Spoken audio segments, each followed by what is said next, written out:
ಶ್ವೇತಾ, ಯಾಕೆ ಇಷ್ಟೊಂದು ಸೆಟ್ ಮಾಡ್ಕೊಂಡಿದ್ಯಾ? ಈಗ ಅಂಥದ್ದು ಆಗ್ಬಾರದು ಏನಾಯ್ತು ಅಂತಾನೆ ನನ್ಗೆ ಅರ್ಥ ಆಗ್ತಾ ಇಲ್ಲಪ್ಪ.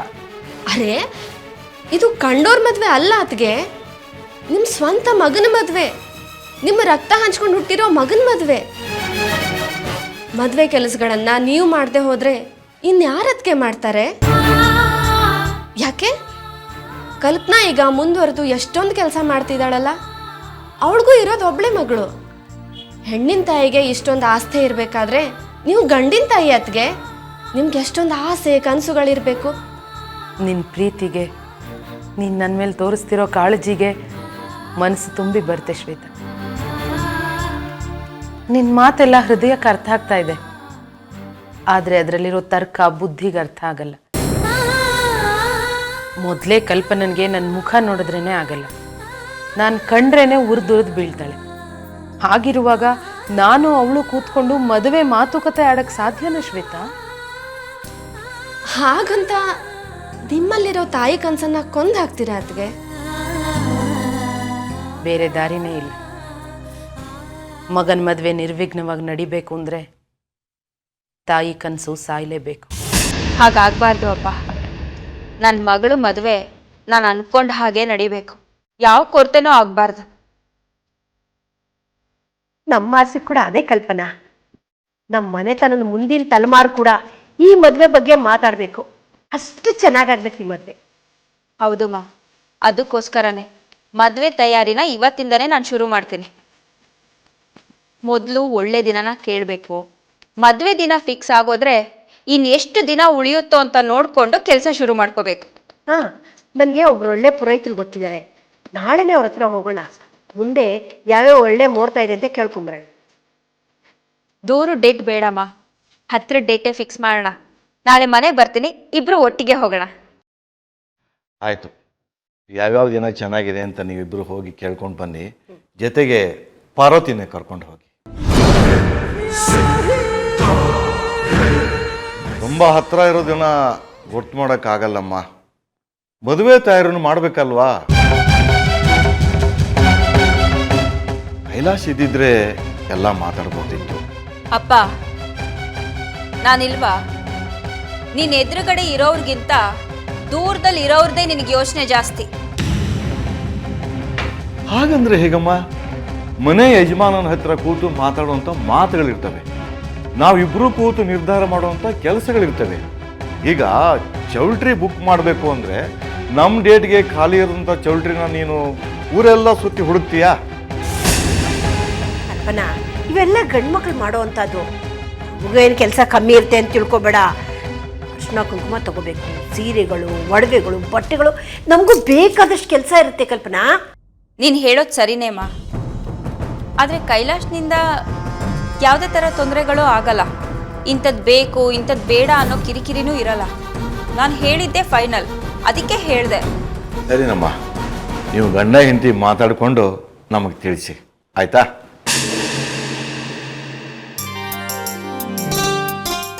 ಚಿನ್ನು, ಖುಷಿ ಏನೋ ಆಗ್ತಿದೆ, ಜೊತೆಗೆ ತುಂಬ ಭಯ ಆಗ್ತಿದೆ ಕಣೆ. ಮೊದಲೆಲ್ಲ ಚಂದು ಯಾವಾಗಲಾದರೂ ನನ್ನ ಕುತ್ತಿಗೆಗೆ ತಾಳಿ ಕಟ್ತಾನೋ ಅಂತ ಅಂದ್ಕೊಳ್ತಿದ್ದೆ. ಆದರೆ ಇವಾಗ ಇವ್ರ ಮದುವೆ ಬಗ್ಗೆ, ಡೇಟ್ ಫಿಕ್ಸ್ ಮಾಡೋದ್ರ ಬಗ್ಗೆ ಮಾತಾಡ್ತಿದ್ರೆ ನನ್ನ ಕೈ ಕಾಲೆಲ್ಲ ನಡುಕ್ತಾ ಇದೆ ಕಣೆ. ತುಂಬ ಭಯ ಆಗ್ತಿದೆ. ಭಯ ಪಡೋ ಅಂಥದ್ದು ಏನೂ ಇಲ್ಲ ಅಕ್ಕ, ಎಲ್ಲ ಸರಿಯಾಗೇ ನಡೀತದೆ. ಇಷ್ಟೊಂದು ಜನ ಇರಬೇಕಾದ್ರೆ ನಿನ್ಗ್ಯಾಕೆ ಭಯ ಆಗುತ್ತೆ? ಇವರೆಲ್ಲ ಇದ್ದಾರೆ ಅಂತಾನೆ ನನಗೆ ಭಯ ಆಗ್ತಿದೆ ಕಣೆ. ಏನೇ ಆಗಲಿ, ನೀನು ಮಾತ್ರ ಯಾವಾಗಲೂ ನನ್ನ ಜೊತೆನೇ ಇರಬೇಕು. ನನ್ನನ್ನು ಒಂಟಿಯಾಗಿ ಬಿಟ್ಟು ಹೋಗಬಾರ್ದು, ಆಯಿತಾ? ಏನು ತಲೆ ಆಡ್ತಿದ್ಯಾ? ಬಾಯಿ ತುಂಬ ಹೇಳು ಚಿನ್ನು. ನಿನ್ನ ಮದುವೆ ಆಗೋವರೆಗೂ ನಾನು ನಿನ್ನ ಜೊತೆಯಾಗೇ ಇರ್ತೀನಿ, ನಿನ್ನ ಬಿಟ್ಟು ಎಲ್ಲೂ ಹೋಗಲ್ಲ.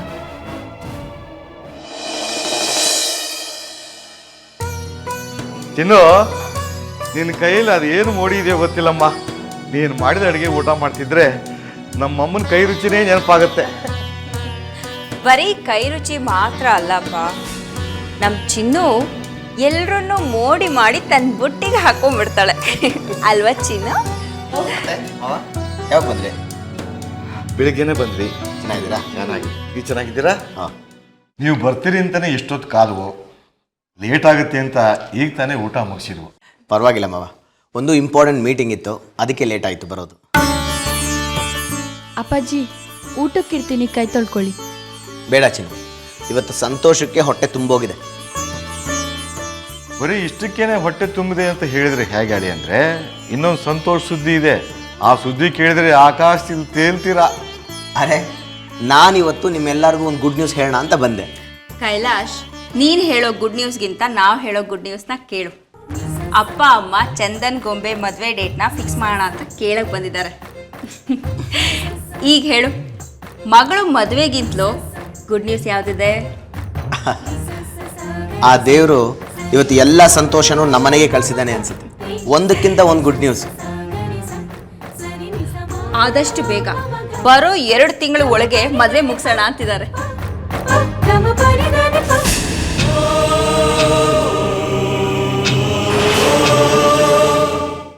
ಕೈಲಾಶ್, ಈಗಲೇ ನಿನ್ನ ಕಂಪ್ನಿಗೆ ಹೇಳ್ಬಿಡು 1 ತಿಂಗಳು ರಜಾ ಬೇಕು ಅಂತ. ಮದುವೆ ಕೆಲಸಗಳು ಅಂದರೆ ಸುಮ್ಮನೆನಾ? 1 ತಿಂಗಳು ಅದು ಸಾಲಲ್ಲ. ಅಳಿ ಅಂದರೆ ಕಲ್ಪನಾನ ಖುಷಿನ ಹಿಡಿದಿಡೋಕೆ ಆಗ್ತಾ ಇಲ್ಲ, ಅಷ್ಟು ಚಡಪಡಿಸ್ತಿದ್ದಾಳೆ.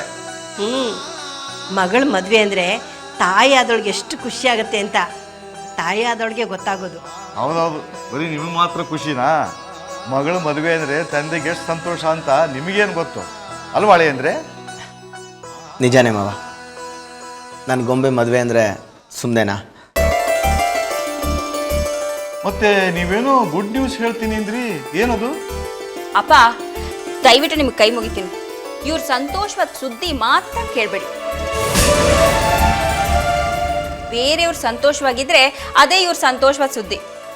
ಆಫೀಸಲ್ಲಿ ರಿಸೆಪ್ಷನಿಸ್ಟ್ಗೆ ಮದುವೆ ಫಿಕ್ಸ್ ಆಯಿತು, P1ಗೆ ಗಂಡು ಮಗು ಆಯಿತು, ಟೈಪಿಸ್ಟ್ಗೆ 2ನೇ ಮದುವೆ ಆಯಿತು ಅಂತ ಕೊರಿತಿರ್ತಾರೆ.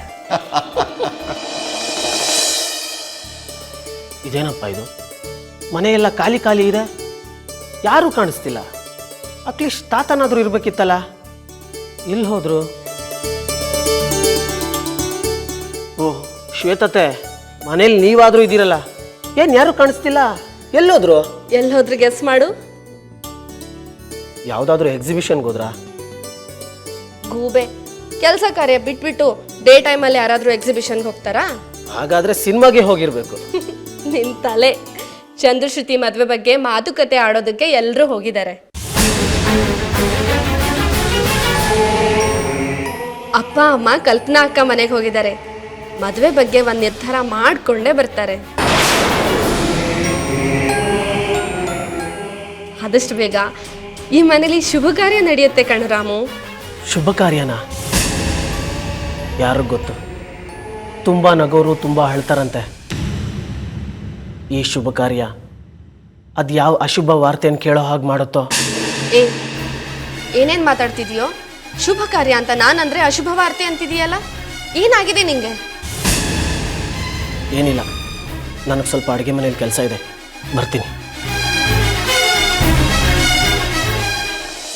ಕಲ್ಪನಾ, ಏನೇ ತೊಂದರೆ ಇದ್ದರೂ ಏನು ಗೊತ್ತಾಗದೇ ಇದ್ದರೂ ಫೋನ್ ಮಾಡು, ಗೊತ್ತಾಯ್ತಾ? ನೀವೇನು ಚಿಂತೆ ಮಾಡಬೇಡಿಪ್ಪ. ಯಾವ ತೊಂದರೆನೂ ಆಗಲ್ಲ, ಯಾವ ಗೊಂದಲನೂ ಇರಲ್ಲ. ಎಲ್ಲ ಪಿನ್ ಪಾಯಿಂಟ್ ಪರ್ಫೆಕ್ಟಾಗಿ ನಡೆಯುತ್ತೆ. ನೋಡ್ತಾ ಇರಿ, ನನ್ನ ಗೊಂಬೆ ನಿಮ್ಮ ಮನೆಗೆ ರಾಣಿ ರಾಣಿ ಹಾಗೆ ಬರ್ತಾಳೆ.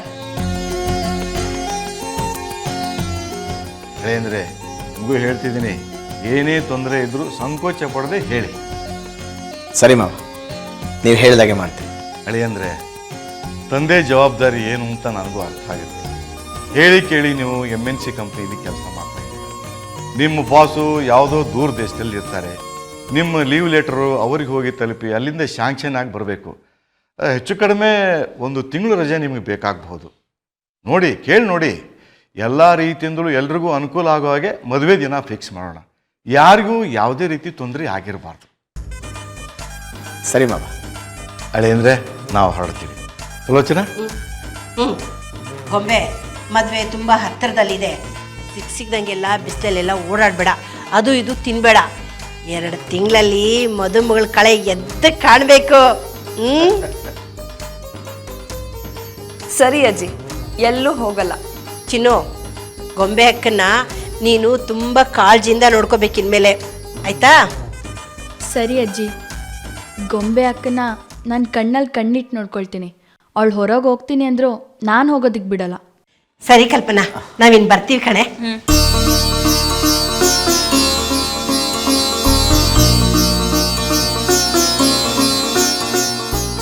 ಕೈಲಾಶ್, ಮದುವೆ ಎಲ್ಲರೂ ನೆನೆಸ್ಕೊಳ್ಳೋ ಹಾಗೆ ನಡಿಬೇಕು.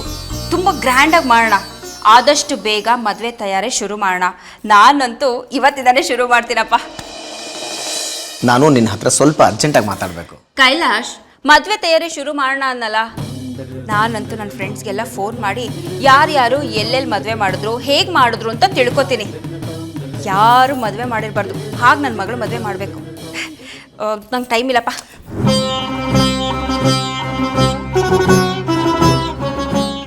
ಅಬ್ಬಾ, ನನಗೆ ತುಂಬ ಸುಸ್ತಾಗ್ತಿದೆ. I need to rest.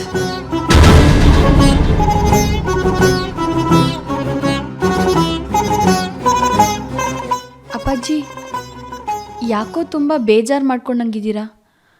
ಏನಾದರೂ ಸಮಸ್ಯೆನಾ? ಏನಿಲ್ಲಮ್ಮ. ಇವರೆಲ್ಲ ಯಾಕೆ ಈ ಮದುವೆ ಬಗ್ಗೆ ಇಷ್ಟೊಂದು ಅವಸರ ಪಡ್ತಾ ಇದ್ದಾರೆ ಒಂದು ಅರ್ಥ ಆಗ್ತಿಲ್ಲ. ಈ ಮದುವೆ ಏನಾದರೂ ಆದರೆ ಒಳ್ಳೇದಕ್ಕಿಂತ ಹೆಚ್ಚಾಗಿ ಕೆಟ್ಟದೇ ಆಗುತ್ತೆ. ಈ ಮದುವೆ ಇನ್ನು ಯಾವ್ಯಾವ ಸಮಸ್ಯೆಗಳನ್ನು ಸೃಷ್ಟಿ ಮಾಡುತ್ತೋ, ಯಾವ ಅವಾಂತರಗಳನ್ನು ಸೃಷ್ಟಿ ಮಾಡುತ್ತೋ. ಇವ್ರಿಗೆಲ್ಲ ಮದುವೆ ಅನ್ನೋ ಸಂಭ್ರಮ. ನನಗೆ ಸಂಭ್ರಮ ಅನ್ನೋದಕ್ಕಿಂತ ಹೆಚ್ಚಾಗಿ ಈ ಕಾರ್ಯ ಎಲ್ಲಿ ಸಮಸ್ಯೆಗಳನ್ನು ತರುತ್ತೋ ಅನ್ನೋ ಭಯ.